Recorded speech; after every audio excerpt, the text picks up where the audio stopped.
Some people call this a war. War or not, one thing is sure. A daily battle is being waged in supermarkets all over this country. A battle for the customer's dollar.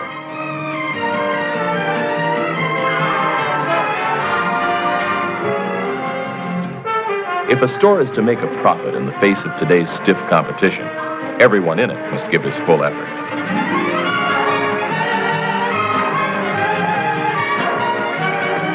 But like any battle, victory in this conflict is finally won or lost on the front line.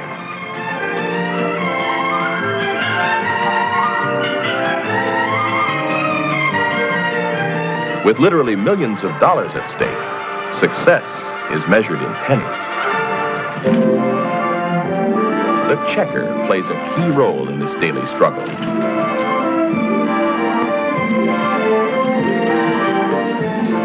Methods of handling groceries and customers may vary from store to store, but the basic objectives are the same. Check the customer's purchases accurately, ring them up correctly, and collect the money for the store. And there's more, much more. Probably no job in a supermarket affects the store's success more than that of a checker. Her every action reflects on the store and its entire staff. She is a shopper's last, and often only, personal contact with the store. To the customer, the checker is very important. Her responsibilities are great and varied. But with all of them, one of a checker's primary obligations is to keep the traffic moving. Sometimes a checkout lane begins to resemble a crowded thoroughfare. When jam-ups form, they're hard to get rid of. And the analogy goes much deeper. The colors of traffic control, red, yellow, and green, have a real relationship to the science of good checking. Naturally, the idea is to keep things moving, to keep that green light glowing.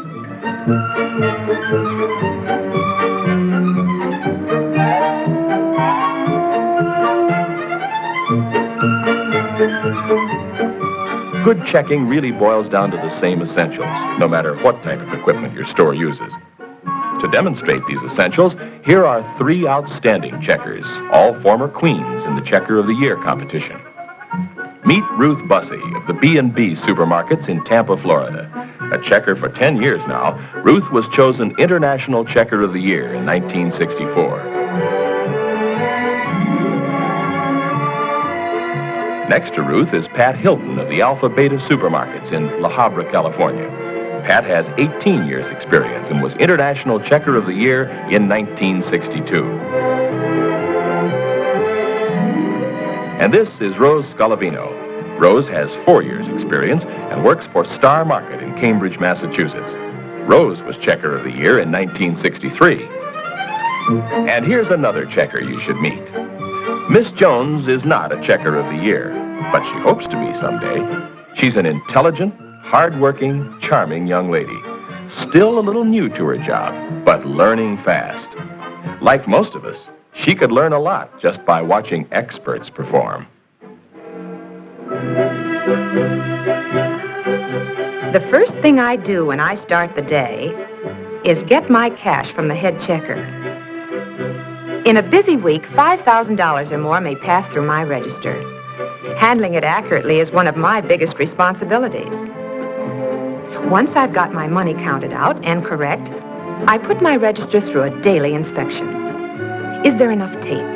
Is it dated correctly? Is the register plugged in? Is it zeroed? I always check supplies now when there's time to replace needed items. Are there enough bags to last? I don't want to run out later. I always try to remember that I'm dealing with food. That means that my stand has to be spotless. My merchandise racks must also be in good order before the day begins. The last thing I check is the most important. Myself. Appearance means a lot on this job. Thorough preparation is a mark of every good checker. When the day begins, Miss Jones is ready. The idea is to keep that green light on, to keep the lane moving. But that's not as easy as it may sound. There are times when caution is necessary.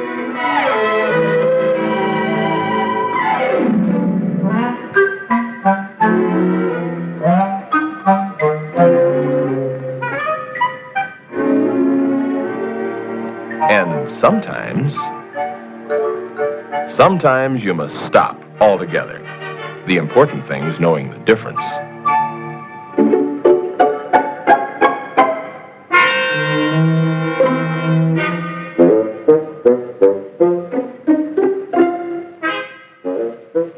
But so long as you observe the basics, things will keep moving smoothly. Watch an expert.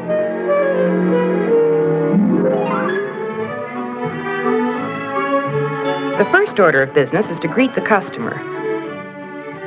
Then comes an important moment of caution. Is the bottom of the cart empty? I always make certain there are no missed items that might get through unchecked, and ring this up as a signal to myself that I've checked the cart. And most importantly, I keep it pleasant and matter-of-fact. No customer likes to think she is suspected of shoplifting. Ring up the right price and press the right department key. These keys are important to the store's records and planning. Checkers are bookkeepers, too. Multiple priced items should be checked together. Try to hold the first items in this group until they can all be checked through at once. Multiple pricing used to frighten me. I'm not much on fractions. Now when I see an incomplete group like this, I just slow down a second to be sure I've got the price right. This is what the fraction chart is for, and I use it. There's no such thing as an almost right in this business. If I overcharge, I cheat the customer. If I undercharge, I'm unfair to the store. Fractions mean you charge the next penny. Dropping the fraction can be costly. It might well represent the entire profit on this order. Here's another pricing problem. A price smeared beyond recognition. How do you decipher it? This is one time I stop everything. I don't guess. I ring for my supervisor and set the smeared item aside until she comes. In the meantime, I can continue putting the rest of the order through. Although I study the prices and know the specials, I'm always on the lookout for certain booby traps. Some items, like soups, have different prices for different types.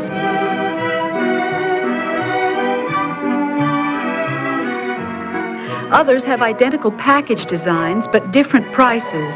For instance, pineapple chunks at 39 cents and crushed pineapple at 33 cents. It sometimes seems like a lot of worry about a few pennies, but think a minute. With a store's profit margin of about 1.25%, a checker error of only 30 cents means that about $25 worth of groceries must be sold before the store regains the loss. It's more than just pennies. It's a question of your store's success or failure. And once the order is checked, there are still some important jobs to be done. Handling money is one of a checker's greatest responsibilities, and sometimes one of the most difficult.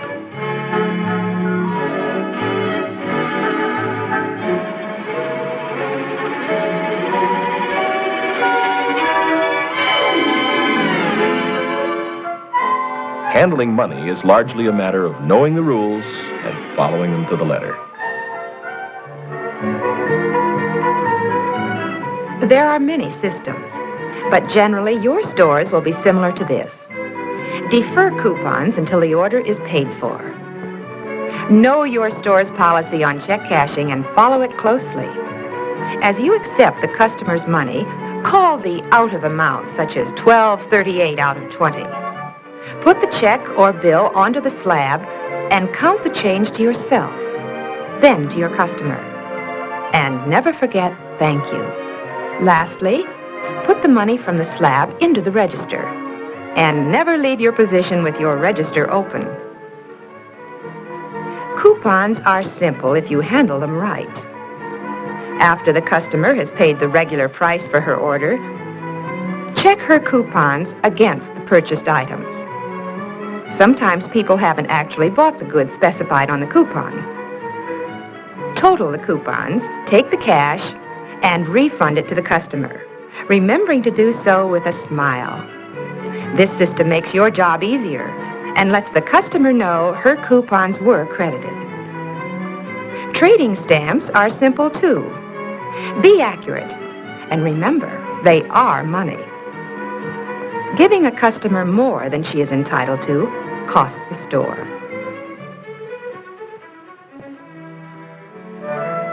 The final job of a checker is one that most checkers like least, but it's also one of the most important.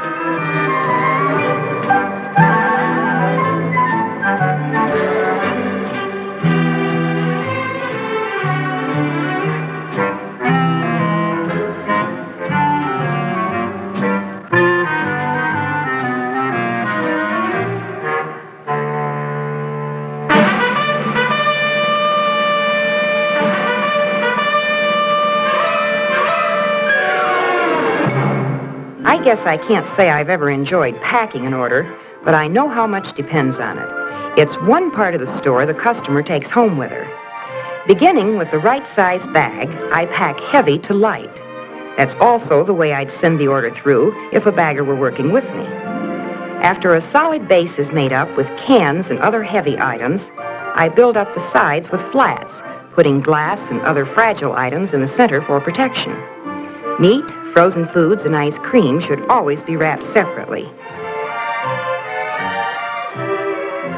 Finally, light crushables go on top.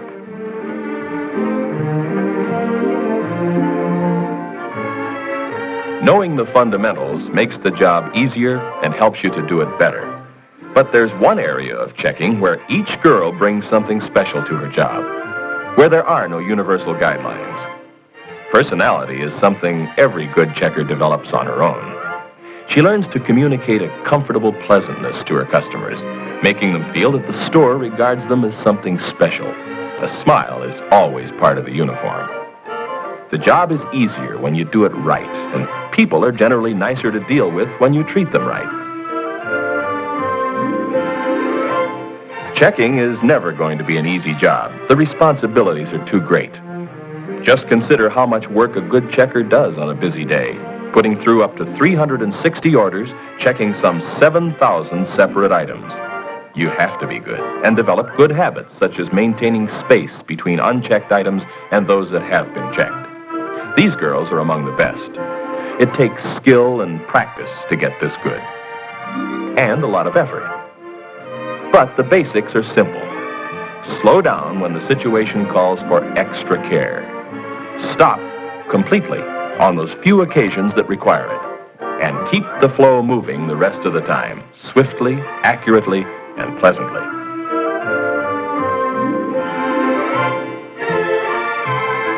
Remembering the fundamentals may make Miss Jones a Checker of the Year one day.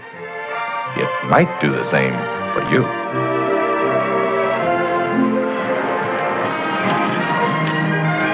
This battle is won on the front line. It's here that the customer has her last important contact with the store. To a large extent, a checker's actions determine whether a shopper will be back. It's a difficult job at times, but learning the skills we've seen demonstrated will help assure that it's done right and will make your task much easier. In your store, you are a vital member of the team. By always observing the fundamentals, you'll be doing your part on the front line.